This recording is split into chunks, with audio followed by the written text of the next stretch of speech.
Do you go by Liz or Elizabeth? Both. Yeah.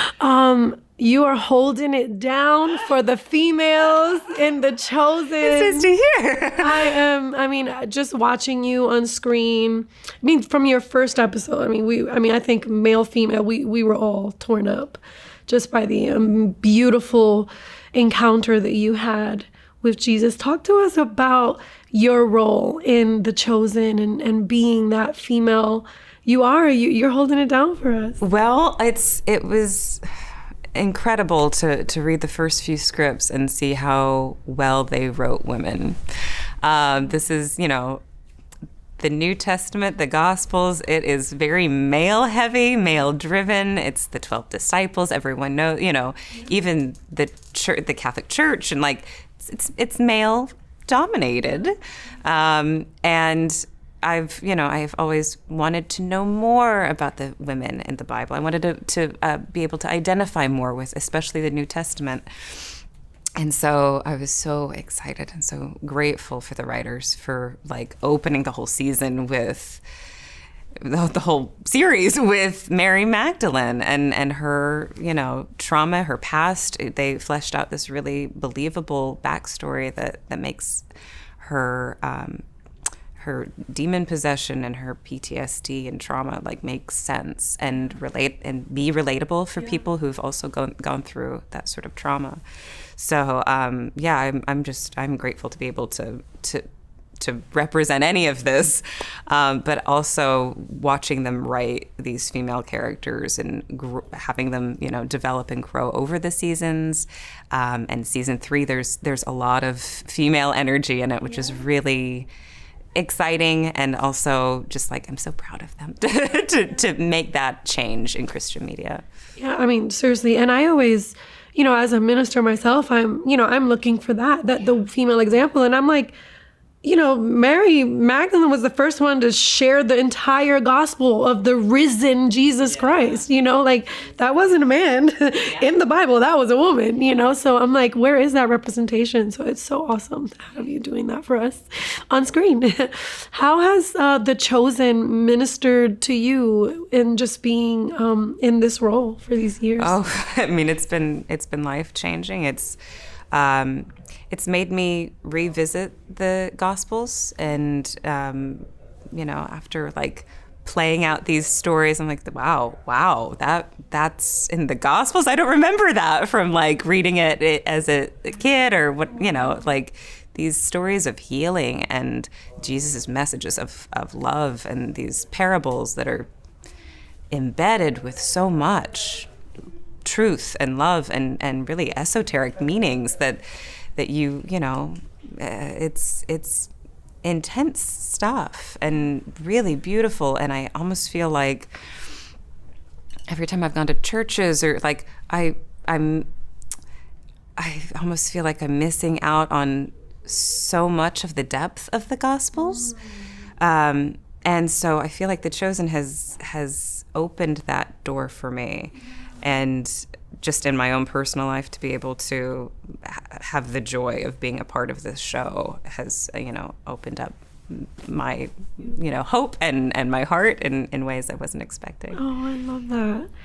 That's true. It's something about The Chosen. It's able to capture the depth of the complexities of being a human and having a relationship with Christ. I know that one of the missions of The Chosen is to present the authentic Jesus, not to convert, not to try to, make Christians, people convert to Christianity, but to present just the authentic Jesus. So Liz, what's that look like to you? Who is the authentic Jesus? Yeah, I think it's a little different for everyone because we need different things.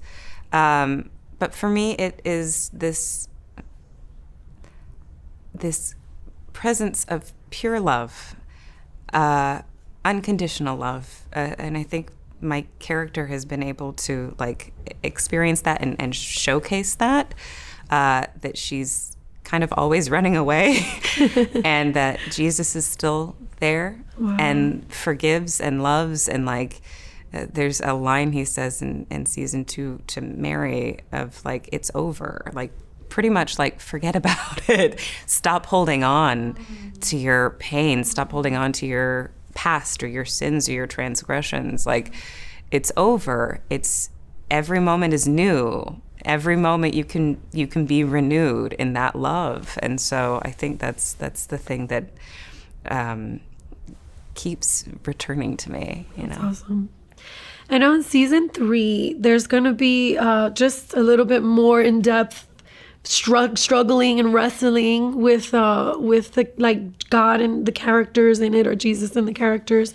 Can you talk to that? Just having a relationship with someone and not it always being the rainbows and butterflies and the warm fuzzies, but actually, doing life and in that kind of way. I think, that's what's fun about the show is these are very human and flawed people. Like we all are. We all are, and that's why it's so relatable. But yeah, those day-to-day things, these moments of miracles are just awe-inspiring, and these healings, and even for Mary to be healed, and you think, okay, it's done. I'm fine, and then these day-to-day things that start popping back into your consciousness, and you're offended by someone, or you're holding on to a grudge, or you're holding on to, some pain or guilt, and like there are especially in this season, these sort of nuanced interpersonal relationships that we can, I think, they show how to work things out in a really sweet and healthy way, which is maintaining love for each other and communication with each other. I love that. Talk about having stuff like The Chosen in the world, in Hollywood, in this type of capacity. Like, so many people are streaming and watching. And the level of artistry is incredible. Talk about having something like The Chosen in the industry and out here for us consumers. It's unexpected, the quality, you see it in other film projects and TV shows. But I think because we're able to stream things and the people have a choice in what they watch, instead of, the set sort of channel limitation on TV, like we can watch whatever we want, whenever we want, on whatever device we want. It's accessible. And I think that's what makes it so special, especially because the message is for everyone, and so it is free to everyone, and I like that mirrors the message. But yeah, I think people there's a demand for it that maybe Hollywood hasn't picked up on. Well, thank God. Thank God y'all have. Talk about have you witnessed any moments while filming The Chosen where you're like, this is divine, like God intervened here, like this is wild? So the whole thing. Honestly, I can't believe this is happening most of the time, and even like season 2 being in production during quarantine and during COVID, that was amazing. I was like, this feels impossible. The whole thing feels impossible. The fact that it was fan supported, and funded, in the early stages of like crowdfunding, like this is unexpected, but so grateful to be a part of it, and the whole thing feels, divine. Yeah. Last thing, what do you hope people take from it when you think about it? And on a whole, on a whole level, you're like, man, when they watch this, I hope this is what they get.